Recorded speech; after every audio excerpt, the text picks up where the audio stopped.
hapon po. Ako po si Lucille Andrea D. Casas at i-interview ko ngayon si Hanifa S. Camilo. Sa paningin mo, ano ang indikasyon ng isang taong masipag, nagtulong sa paggawa, nagtitipid at pinamamahalaan ang naimprove para sa kanya? Sa palagay ko, ang indikasyon ng isang taong masipag, nagpupunagin sa paggawa, nagtitipid at pinamamahalaan ang inaimpo para sa kanyang kinabukasan ay ang pagkakaroon ng disiplina sa sarili, pagiging responsable sa mga gastusin, at pagkakaroon ng malinaw na layunin sa buhay.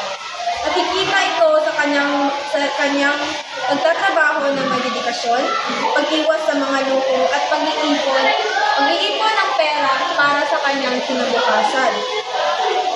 Sa ganitong paraan, ang tao ay nagigising ng handa sa mga hamon sa buhay na nakakapagbigay ng magandang kinabukasan para sa kanyang sarili at sa kanyang pamilya.